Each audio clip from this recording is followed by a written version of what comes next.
우리 이제 요한계시록 18장 말씀에 이르렀습니다. 이제 18장 말씀까지 하나님께서 이제 이 땅의 모든 심판에 관한 말씀을 마치시고 19장부터는 이제 예수님께서 이 땅에 임하셔서 우리에게 천년왕국으로 인도하시고 또 뒤에서는 이제 하나님의 영원한 천국으로 인도하시는 말씀이 기록이 되어 있습니다. 그러므로 이제 이 땅을 향한 하나님의 심판과 저주의 말씀은 18장으로 마무리가 되게 됩니다.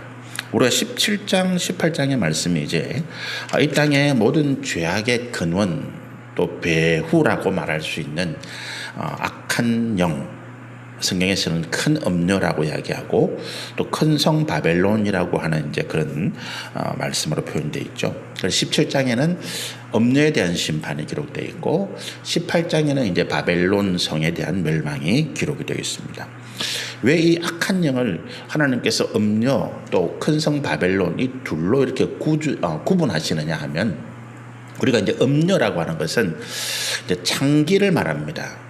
자기 몸을 팔아서 이제 생활하는 그런 여자들인데, 그런데 성경에서 말하는 이 음녀는 생활 수단으로도 자기 몸을 팔아가는 그런 어떤 좀 비참한 처지에 놓인 그런 여인을 말하는 게 아니에요. 이제 정말로 생활 수단으로서 자기 몸을 팔아야 되는 그런 상황까지 간 여인이라면 어떻게 생각하면 하나님부터 이제 우리가 동정할 수 있고 하나님의 은혜를 받을 소지가 있습니다. 성경에도 보면 이제 막달라 마리아라고 그래서 7 귀신 들린 여인이 자기 몸을 팔아서 생활하는 이제 그런 모습을 볼 수 있는데, 그런데 이제 여기서 말하는 음녀는 정말로 생계 수단이 없어서 그 당시 이제 이 고대 사회에 우리 조선 시대도 그렇지만 여자들에게는 경제권이 주어지지 않았잖아요. 사회에서 경제생활을 할 수 있을 교육도 못 받았고 또 사회가 어떤 사회의 법적인 관습적인 제도가 여성들이 사회생활하는 것 자체를 용납하지 못했죠.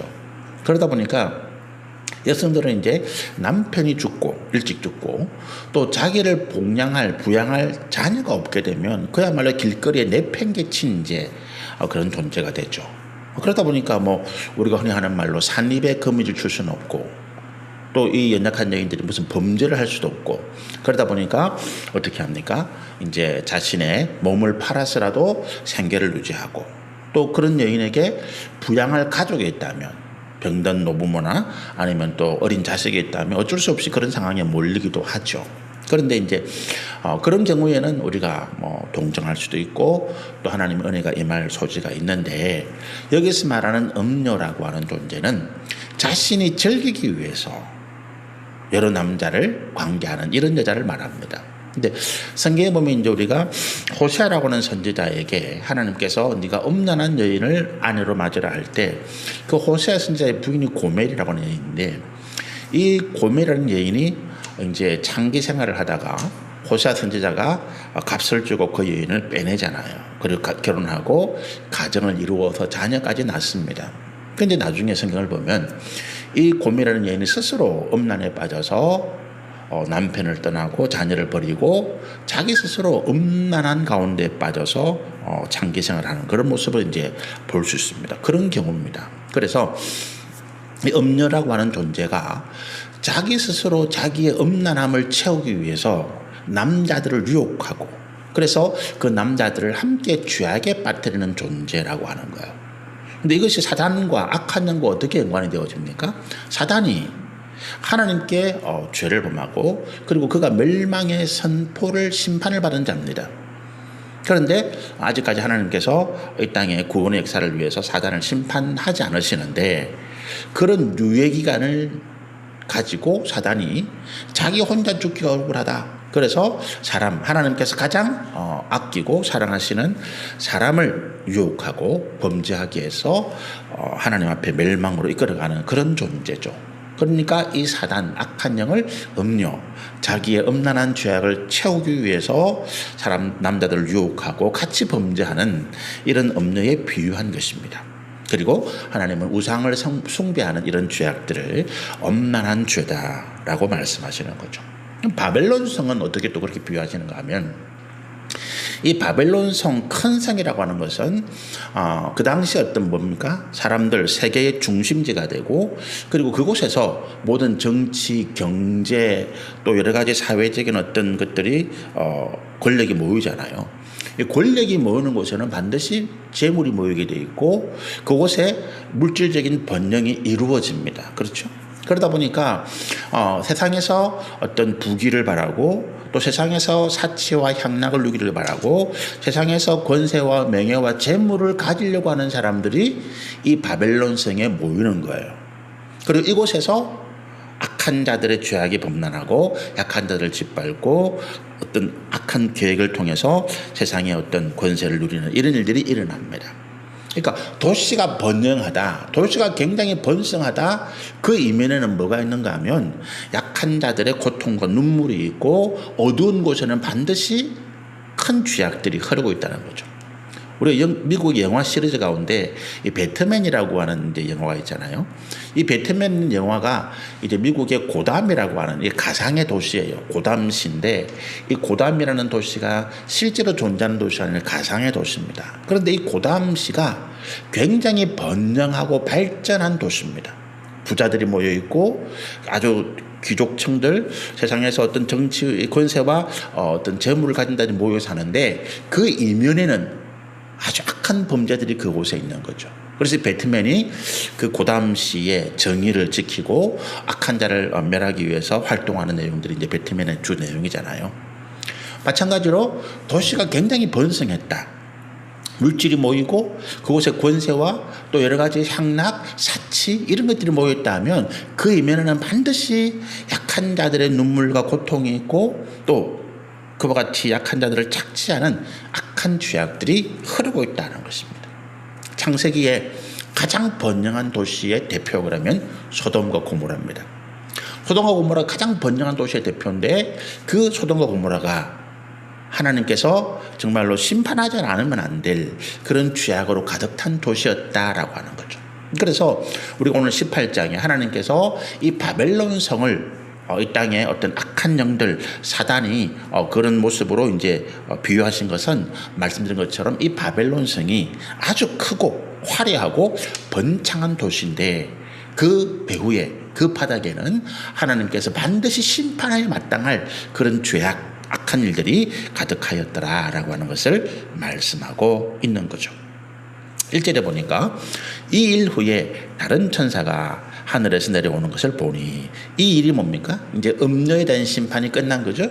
그리고 이제 새로운 이 사건, 새로운 비유가 시작되는데, 다른 천사가 하늘에서 내려오는 것을 보는데, 이 천사가 어떤 모양을 가지고 있는가 하면 큰 권세를 가졌는데 그의 영광으로 땅이 환하여지더라, 이런 말씀이에요.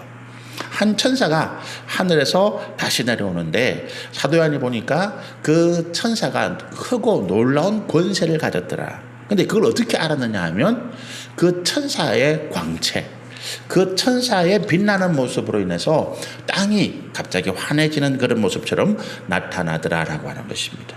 그러니까 1절의 말씀 보면 이 권세라고 하는 것과 영광, 광채가 비례하는 거죠. 권세가 크다? 그 몸에서 빛나는 광채가 난다. 권세가 없다? 광채가 없다라는 거죠. 그럼 이 광채가 뭐냐라고 할 때 성경이 하나님을 빛으로 묘사합니다. 하나님을 빛으로 묘사해요. 특히 야고보서 같은 경우에 보면 성경을 하나님을 빛으로 묘사하는 그런 모습이 굉장히 많이 있는데, 빛이 뭡니까? 밝음이잖아요. 빛이 날 때 그 주변에 광채가 막. 근데 하나님이 빛이라면 나머지 존재들은 뭐겠어요? 하나님의 빛을 받아서 빛나는 존재. 빛이 있고, 그 다음에 우리 달, 지구. 그래서 우리가 성경에 보면 사도 바울이 우리의 장래 영광에 대해서 말할 때 해의 영광, 달의 영광, 별의 영광 뭐 이렇게 표현합니다. 근데 해, 달, 별이 어때요? 우리가 눈으로 볼 때 그 빛나는 광채의 모습이 다른 거죠. 사실은 달이 제일 적은 존재임에도 불구하고 지구에서 달이 제일 가깝기 때문에 그렇게 보이는 건데, 어쨌든 사도 바울은 자기 눈에 보이는 존재대로 해, 달, 별, 또 별 중에서도 밝게 빛나는 별이 있고 상대적으로 약한 별이 있다 보니까 별마다 또 영광이 다르다고 표현해요. 그 모습이 뭐냐 하면 우리를 말합니다. 우리가 장차 하늘나라에서 받을 영광과 상급을 그렇게 비유했는데, 말씀드린 것처럼 태양에서 가까운 순수대로 빛의 광은 원래 빛이라고 하는 그 존재에서 가까울수록 광채가 더 빛나잖아요. 그래서 우리의 자리가, 우리의 영광의 자리가 이 땅에서 믿음의 공로를 많이 쌓은 사람들은 하나님께 더 가까이 가는 거예요. 믿음의 공로가 적은 사람들은 점점 하나님부터 멀어지는 거예요.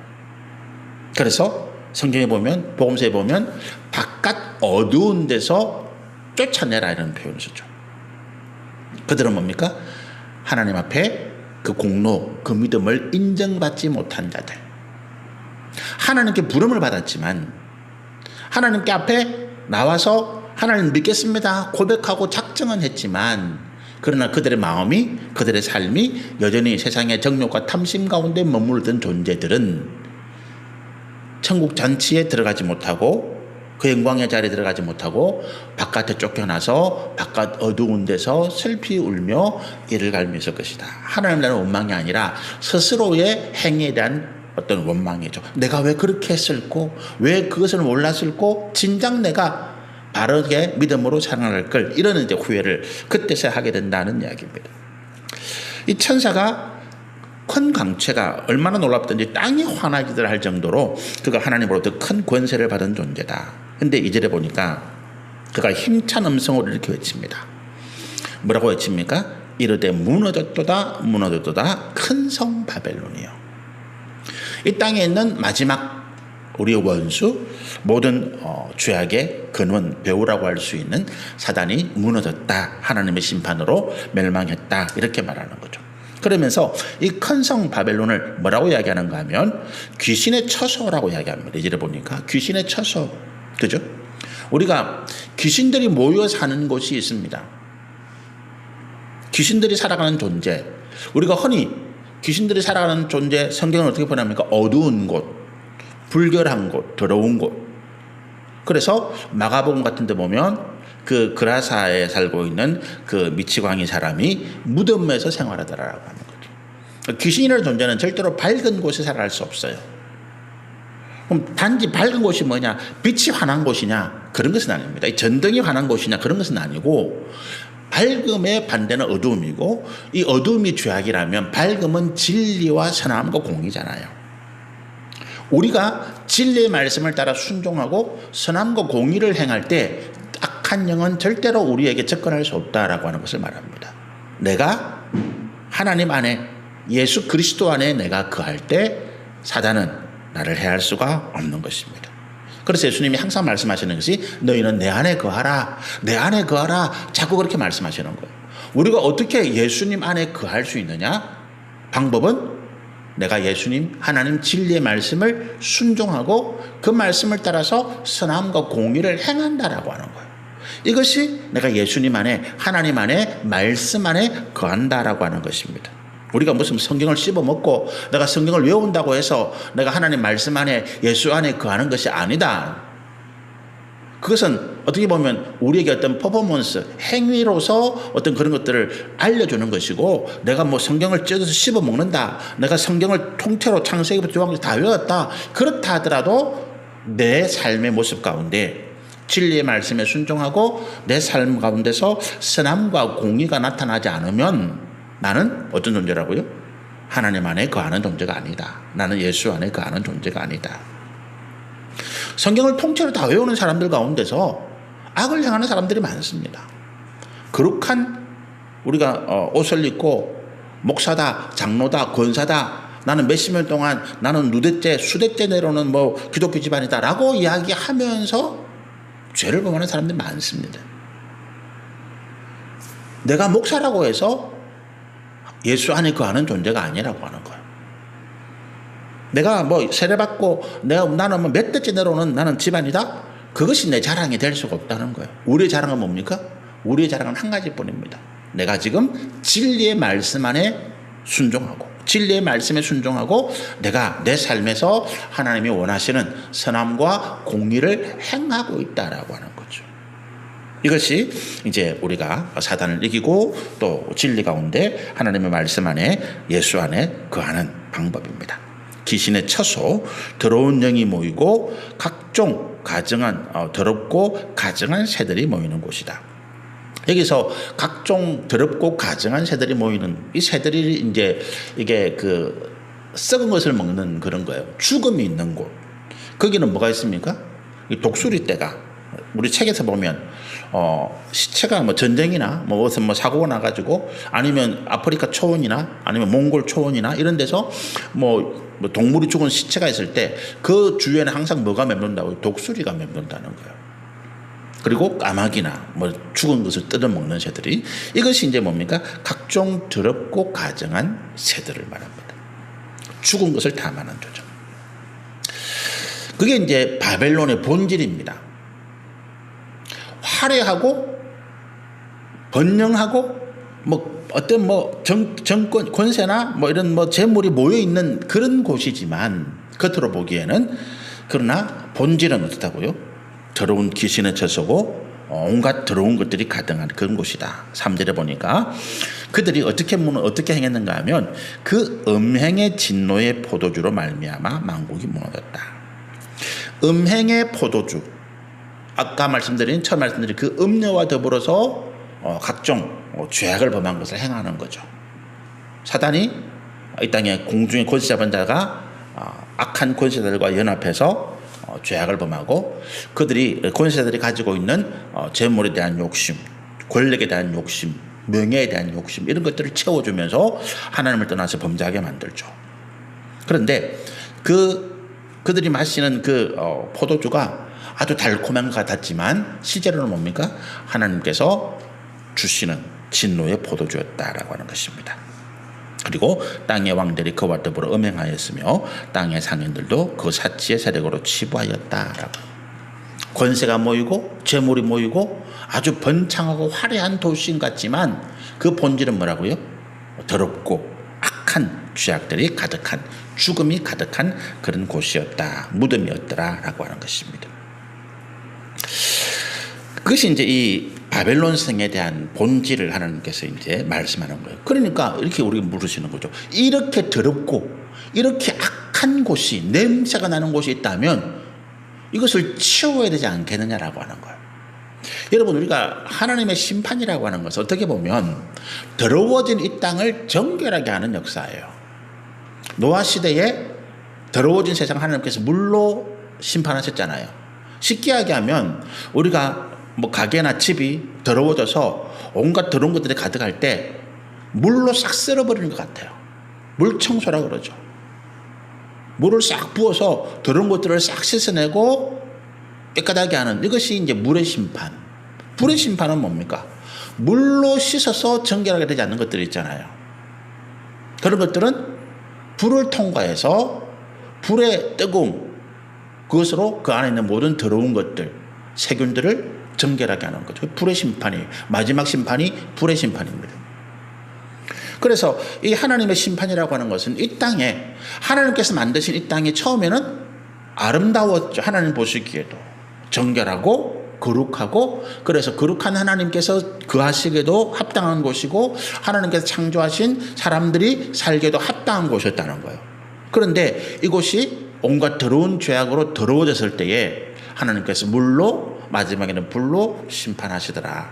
그리고 20장에 하나님께서 예수님께서 다시 이 땅에 오셔서 이 깨끗하게 하시는 곳에 다시 천년왕국 하나님의 백성들이 살아갈 거룩한 곳을 만들더라라고. 우리가 이제 구약 성경에 유다가 망하고 유다 백성들이 이제 바벨론에 70년 동안 포로로 붙잡힌 역사를 기록하고 있잖아요. 그런데 성경의 예레미야가 그걸 또 다른 관점에서 하나님의 말씀을 받습니다. 에스겔 선지도 마찬가지고 이스라엘 백성들이 유다 백성들이 70년 동안 포로가 되어져서 그 땅을 떠났잖아요. 범죄하던 그 사람들이 떠난 것입니다. 그리고 그 땅에 하나님께서 더러워진 것을 70년 동안 정결하게 하시는 역사를 하셨다는 것. 그리고 그 땅이 다시 정결했을 때 회개한 백성들, 바벨론 포로의 가운데서 회개하고 자기의 잘못을 뉘우친 하나님의 백성들을 다시 돌아오게 하신 거죠. 그래서 이 땅에 하나님의 심판은 그런 성격을 가지고 있다. 우리도 마찬가지죠. 우리가 혹시 내가 하나님 앞에 범죄해서 내가 고난과 환난을 당한다라고 할 때 이것이 나를 정결하게 하시는 역사예요. 우리가 아프면 제일 먼저 몸에 나타나는 반응이 뭐냐면 열이에요. 몸에서 열이 나서 뜨거워진다는 거죠. 근데 이 몸에서 왜 열이 나는가? 물론 이제 세균이 들어와서 이제 염증이 생기기 때문인데, 그런데 이걸 의학적으로 면밀히 살펴보면 이 세균을 죽이기 위한, 염증을 이기기 위한 우리 인체의 자연적인 반응이라는 거야. 열이 난다고 하는 거야. 우리 인체가 37도인데 이 37도를 가지고는 이 세균을 이길 수 없는 거죠. 그래서 우리 몸 안에는 물론 이제 항체 반응들이 있겠지만 우리 몸이 뜨거워져서 우리 몸 안에 있는 여러 가지 악한 균들을 죽이려고 하는 이제 현상이다. 뭐 그렇게 생각할 수 있다는 거예요. 근데 우리 몸이 너무 뜨거워지면 42도, 43도 올라가면 우리 몸 자체가, 우리 몸에 있는 단백질, 우리 몸에 있는 이제 세포들이 익어서 죽어버리니까 우리 몸의 열을 낮추려고 한다는 거예요. 그래서 이제 약을 쓰기도 하고 그렇게 되는 것인데, 어쨌든 열이라고 하는 것은 이제 그런 역할을 한다. 뜨거움이라고 하는 것은 그런 역할을 한다라고, 정결하게 한다는 거죠. 그래서 하나님께서 우리 가운데 우리 인생에 고난과 환난을 주시는 것, 어떻게 같으면 불같은 시험 그러잖아요. 불같은 시험인데 그 불같은 시험이 왜 우리 가운데 오느냐? 우리를 정결하게 하시는 역사라는 거예요. 근데 우리 안에 있는 죄악이 죽어지면서 고통, 우리 육신의 고통이 오는 거죠. 그래서 그런 경우에는 어떻게 하라? 인내하는, 참아라는 거예요. 내가 범죄하여서 고난당할 때에 그 고난 가운데서 견디면서 하나님의 은혜와 자비를 구하는, 그것이 옳은 것이다. 고난을 피하고 도망가서는 안 된다는 거예요. 내가 고난을 당할 때에. 그 다음에 보시면 4절부터 이제 우리 10절의 내용은 4절을 보십시다. 또 내가 들으니 하늘로부터 다른 음성이 나서, 이렇게 말합니다. 먼저 앞에서 이 바벨론 성의 본질, 화려해 보이고 번영해 보이고 모든 육신이, 모든 사람들이 살고 싶은, 바라는 그런 아주 이상향 같은 보이는 그런 바벨론 성이었지만 그 본질은 아주 악한 더러운 것들이 가득한 곳이다. 그리고 반드시 멸망할 수밖에 없는 곳이다. 이렇게 이제 선포한 천사가 있고, 4절에 보면 또 다른 음성이 하늘로부터 납니다. 그러면서 이 음성이 뭐라고 이야기하는가 하면 내 백성아, 이렇게 이야기합니다. 이 내 백성아는 누구를 말하겠습니까? 하나님의 백성들을 말하겠죠. 하늘에서 음성이 나서 내 백성아라고 이야기하니까, 예수님께서 세례를 받으실 때에 하늘이 열리고 그 하늘에서 음성이 나서 뭐라고 이야기합니까? 이는 내 사랑하는 아들이요 내 기뻐하는 자다. 너희는 그의 말을 들으라. 이렇게. 하늘에서 음성, 하늘의 음성은 누구겠습니까? 하나님의 음성이죠. 또는 천사가 말을 하더라도 하나님을 대변하는 말이잖아요. 그러니까 결국 천사의 말은 하나님의 말과 똑같은 거죠.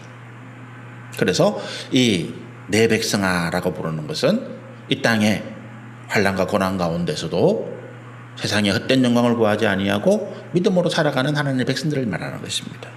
그들에게 뭐라고 이야기합니까? 거기서 나와라. 거기 어디입니까? 그 바벨론 성을 말합니다.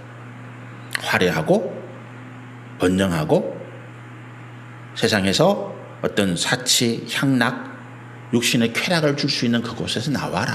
왜? 멸망할 곳이기 때문에. 사람들은 이 야고보에서 우리의 정욕과 탐심을 세 가지 이야기하죠. 안목의 정욕, 육신의 정욕, 그리고 이생의 자랑. 안목의 정욕이 뭡니까? 우리 눈으로 보기에 좋아 보이는 것을 택한다라고 하는 거예요. 우스갯소리로 젊은이들이 이제 서로 이제 어떤 남자친구들끼리, 야, 내가 너에게 여자친구 소개해줄까? 소개팅 해줄까? 이러면 그 남자가 친구가 묻는 게 세 가지래요. 뭐겠습니까? 이쁘냐? 이쁘냐? 이쁘냐? 이쁘면 된대. 안목의 정욕이죠. 안목의 정욕. 근데 뭐 얼굴 이쁜 거는 3년을 못 간다며요. 3년을 못 간답니다. 마음, 진실된 마음이 영원한 것이죠. 옛날 말로 우리끼리 뭐 얼굴은 뭐 한 1000만 들으면 다 고칠 수 있어요. 그죠? 이쁘게 다 고칠 수 있습니다. 마음은 못 고쳐요. 저는 우리 자녀들이 정말로 그 마음의 진실함을 보고 배우자를 선택할 수 있도록 그렇게 기도했으면 좋겠고요. 어쨌든 안목의 정욕이 우리를 가장 먼저 범죄하게 만들어요. 눈으로 보기에 좋은 것. 두 번째로 뭐라고요? 육신의 정욕. 내 육신의 탐욕을 만족시켜 줄 수 있겠느냐. 그 가진 조건, 그 가진 학력, 재력, 배경 이런 것들이 나를 만족시켜 줄 수 있겠느냐. 참 안타깝죠? 우리나라 정치, 경제, 어떤 사회 이런 상류층의 사람들이 자기들끼리 혼맥을 맺는다 그러잖아요. 이유는 뭐겠습니까? 육신의 정욕이죠. 내가 이 사람과 결혼해서 이런 집안과 사돈을 맺어서 내 재산, 내 권세, 내 명예를 더 키워줄 수 있겠느냐, 지켜줄 수 있겠느냐라고 하는 것입니다. 요즘은 이제 우리 검사들, 대한민국의 검사하시는 분들의 인기가 많이 떨어졌다 그래요. 한 20, 30년 전만 해도 사법고시에서 검사, 판검사 합격이 되면 검사로 임용이 되면 아니면 사법연수원에 있을 때부터 뚜마담이라는 분들이 다니면서 돈 많은 집안의 자녀 여자들을 이제 뭐 이렇게 배우자를 소개시켜 다닌다 그러잖아요. 뭐라 그랬습니까? 왜 검사를 사위로 보려고 그래요? 우리 집안에 무슨 문제가 생길 때 검사 사위가 이 문제를 막아주기를 바라는 거잖아요. 대신에 나는 그 가난한 검사에게 좋은 집, 좋은 차, 또 그가 승진하고 권세를 잡을 수 있는 배경이 되어주마. 서로 윈윈하겠다는 거죠. 그런데 그 마지막은 비참하더라. 육신의 정욕입니다. 세 번째는 뭡니까? 이생의 자랑이라고 하는 거예요. 이생의 자랑이 뭡니까? 내가 이런 사람이야 라고 내가 뭔가 사람들에게 뻐기고 자랑하고 내 자신을 과신할 수 있는 뭔가 있겠냐는 거예요. 그게 그렇죠. 그래서 우리는 뭡니까? 낮은 곳보다 높은 곳을 선호합니다. 직업을 택할 때도 중소기업에서 내가 힘들게 일하는 것보다 대기업에서 일하는 것을 더 자랑스러워합니다. 그렇잖아요. 이것이 이생의 자랑이에요. 삼류, 우리가 흔히 말하는 지방의 지잡대 출신, 그거는 명함도 못 내밀고 기왕이면 스카이, 거기에 아니면 외국의 뭐 유명한 대학, 외국에 유학 가서라도 뭐 아이비리그에 내가 학교 다니고 있다? 그게 얼마나 큰 자랑이겠어요. 제가 TV 프로를 하나 봤는데, 예능 프로인데 거기에 한 어머니가 고민을 상담하러 왔어요. 고민이 뭡니까 물어보니까 자기 딸이 아이비리그 미국에서 유명한 대학을 나왔는데, 그리고 그 다음에 이 딸이 배우자를 택하려고 하는데 자기 마음에 차지 않는다는 거예요. 똑똑하고 인물도 좋고 또 좋은 대학 나오고 집안도 괜찮은데 왜 자기 딸이 그렇게 하면서 그 상담하는 사람이 이야기를 들어보더니만 엄마가 문제네요. 엄마가 문제네요. 자기 딸을 무슨 자기의 장식품처럼, 내 딸은 똑똑하고 이쁘고 아이비리그 나오고 사회도 이만한 사람이야, 자기의 어떤 장식품, 우리가 무슨 앞에 브로치나 펜던트나 아니면 무슨 뭐 귀걸이 이런 게 이생의 자랑이죠. 그 부모나 그 딸이 행복하지 못한 거죠. 여러분, 우리가 하나님께서 거기에서 나와라 라고 이야기할 때 우리가 안목의 정욕, 육신의 정욕, 이생의 자랑을 따라서 취한 그곳에서부터 나와라. 그런데 이 말씀에 순종하기가 쉽지가 않습니다. 솔직한 고백으로 쉽지가 않아요. 아브라함에게 하나님께서 너는 본토, 친척, 아비 집을 떠나서 내가 너에게 지시할 땅으로 가라라고 할 때 아브라함이 걸음이 쉬웠겠습니까? 천만의 말씀. 하나님께서 그 바벨론이 멸망한 이후에 고레스 왕을 통해서 이제 포로된 모든 유다 백성들이 다시 가나안 땅 예루살렘으로 돌아가서 좋다라고 이야기할 때 그 길을 따라서 나온 사람들의 걸음이 쉬웠을까요? 천만의 말씀. 자기가 평생을 이루어서 만들어 놓은 기반이 있는데 이제 겨우 자리 잡고 살만한데 거기를 나오라? 나보고 또 그런 고생을 하라고? 나에게 또 그런 힘들고 어려운 과정을 거치라고? 군대 나온 남자들에게 니 다시 군대에서 말뚝 박아라. 그걸 제일 싫어하는 말이거든. 왜요? 나보고 또 그런 고생을 또 하라고? 그런데 우리가 착각하는 게 있습니다. 하나님이 거기에서 나와라라고 이야기할 때 우리 안목의 정욕, 육신의 정욕, 이생의 자랑에 붙잡힌 우리의 육신이 나 이거 버리기 아까운데 내가 어떻게 한 건데 내가 죽을 고생해서 만들어 놓은 이것을 왜 버리고 또 떠나랍니까? 하나님 나에게 또 그런 죽을 고생을 또 시키실 겁니까? 아니라고 하는 거예요. 그거는 우리의 욕심이 말하는 이야기인 거예요.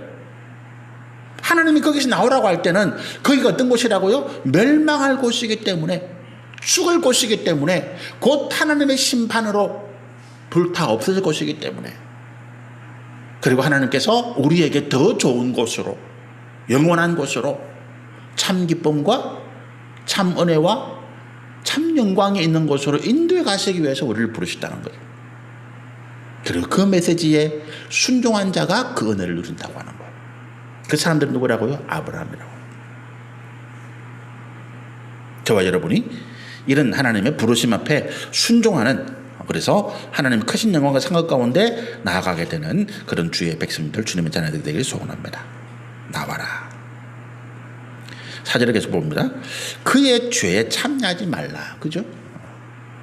나와야죠. 내가 해적선을 타고 있습니다. 해적선을 타고 그 해적선을 타고 있는 사람들이 온갖 죄를 저지릅니다. 살인하고 약탈하고 약한 사람들 짓밟습니다. 그 속에서 나 혼자 나는 여기서 이런 죄를 지으면 안 되는데 고민하고 갈등해봐야 아무 의미가 없습니다. 거기서 나와야 돼요. 나와야 되는 것입니다. 그 죄 자리에 함께 하지 않아야 되는 것입니다. 여러분, 우리가 인간관계를, 사람들 관계에서 제일 힘든 부분이 이거예요. 저 친구가, 저 사람이 분명히 잘못된 걸 아는데 그동안의 관계 때문에 끊지 못합니다. 끊어야 됩니다. 아무리 좋은 관계라도, 아무리 지금까지 좋은 관계를 유지해 왔다 하더라도, 또는 그 사람 때문에 내가 도움을 받았고 그 사람 때문에 내가 큰 어떤 이익을 얻었다 할지라도 우리가 그들의 죄악을 알게 되고 그들의 죄악 가운데 함께 하기를 원하지 않는다면 끊어야 되는 거예요. 정리하고 나와야 되는 거예요. 나를 자꾸만 믿음의 길을 떠나도록 만드는 사람들이 있습니다. 자꾸만 나에게 갈등하게 만드는 사람들이 있어요. 정리해야 됩니다. 정리해야 돼요. 나와야 되는 것입니다. 꺼내야 되는 것이죠. 그의 죄에 참여하지 말라. 뭐 때문에? 그가 받을 재앙들을 함께 받게 되기 때문에 그렇다는 거예요. 롯이 안목의 정욕, 그 요단들을 바라보니까 물이 풍요롭고 아주 살만한 곳이더라. 안목의 정욕이죠. 육신의 정욕, 그 소돔과 고모라가 아주 번성한 도시입니다. 그리고 이생의 자랑, 나도 여기에서 한번 멋지게 살아봐야지. 그런 사람, 그렇게 택한 곳이 소돔과 고모라였습니다.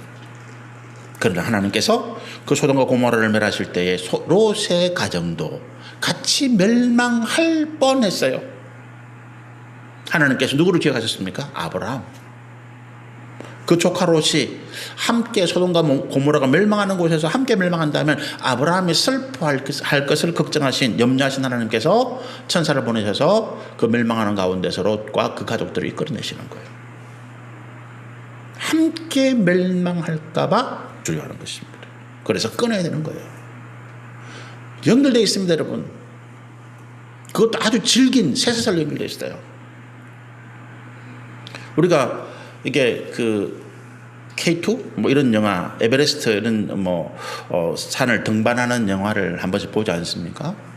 근데 거기 이제 크레바스 길 가다가 이 올라가는 이제 정복하는 팀이 두 사람이죠. 한 사람은 셀프하고 한 사람은 이제 정복하는 산을 이루고, 아니면 보통 이제 또 두 사람이 셀프가 없으면 두 사람이 같이 이제 올라가는데 그 두 사람을 몸을 끈으로 묶어요. 서로 의지하기 위해서. 근데 서로 이제 의지하기 위해서 끈을 묶고 길을 가는데 갑자기 얼음이 푹 꺼집니다. 크레바스죠. 꺼졌을 때 한 사람 어떻게 사는데 뭐 매달렸는데 밑에 사람이 정신을 잃고 축 처져 있어요. 그 몸무게 때문에 올라가지 못해요. 감동적인 장면이 하나 연출이 되죠. 밑에 매달린 사람이 나를 끊으라 그래요. 왜? 니라도 살아라는 거. 어차피 버티지 못하고 둘 다 죽을 거니까 니라도 살아야지. 위에 있는 사람은 아니야 같이 살아야 돼. 밑에 달린 사람은 어떻게 하면 자기 스스로 칼을 내서 그 밧줄을 그 자기는 떨어지고 위에 있는 동료는 살려주는, 그게 이제 어떤 뭐 그런 장치인데, 영화의 장치인데, 여러분 우리가 그런 감동적인 장면과 달리 배가 침몰해서 물에 빠지는데 무거운 돌덩이가 내 몸에 묶여 있어요. 내가 아무리 발버둥쳐 나올 수 없는 거예요. 어떻게 해야 됩니까? 이 무거운 돌덩이 그 끈을 잘라내야 돼요. 이게 죄악입니다. 내가 화려한 도시, 내 안목의 정욕, 육신의 정욕, 이생의 자랑을 따라서 살아가던 곳, 내가 그렇게 가졌던 것, 또 그렇게 나와 좋은 관계를 주고 그렇게 웃고 즐겼던 그 사람들, 나를 자꾸만 믿음의 길을 떠나도록 그렇게 이간질하는 그 사람들이 나를 죄악으로 이끌어가는 멸망의 무거운 돌이라고 하는 거예요. 잘라내야 된다는 거죠. 그 사절의 말씀입니다. 5절에 보니까 그의 죄는 하늘에 사무쳤으며 하나님은 그의 불의한 일을 기억하신지라 라고 이야기합니다. 그의 죄가 누구의 죄입니까? 바벨론 그 악한 영들 뿐만 아니라 그 가운데서 함께 엄란한 죄악을 범하고 함께 세상의 사치와 영화 헛된 것을 탐하던 사람들, 그들의 죄를 하나님께서 기억하시고 멸망하시겠더라. 그러니까 어떻게 해요? 그 멸망의 자리에서 우리를 나오라라고 부르시는 거죠. 너는 그들과 함께 하지 말라라고 하는 거예요. 그들과 묶여있던 그 끈을, 그 질긴 끈을 끊어내라라고 하는 것입니다. 이것이 하나님께서 우리 가운데 주시는 메시지입니다. 우리 삶을 살펴보시면 좋겠어요. 내 삶에 내가 아직도 이와 같은 무거운, 나를 저주와 진노와 멸망 가운데 끌어갈 이 무거운 돌이 내게 매달려 있지는 않는가? 내가 마땅히 끊어내야 할 존재들, 정리해야 될 것들이 인간적인 정 때문에 아니면 이익 때문에 이런 것 때문에 내가 유지하고 있지는 않은가? 끊어내라니까 목사님 너무 참 이게 잔인한 거 아니에요? 그들을 위해서 기도하는 거죠. 그들에 끌려가지 말고 그들의 구원을 위해서 그들이 죄악을 깨닫고 회개하고 주님께 돌이킬 수 있도록 기도하는 것, 그게 우리의 업무입니다. 그들의 행사, 그들의 자리, 그들의 어떤 구하는 헛된 영광 가운데 우리도 함께하지 않는 것이죠. 오늘 주께서 우리 가운데 같이 말씀하실 때에 우리 안에 거룩한 결단, 하나님의 말씀 앞에 순종하는 거룩한 의가 일어나게 되기를 소원합니다. 우리 기도하시겠습니다. 할렐루야. 하나님.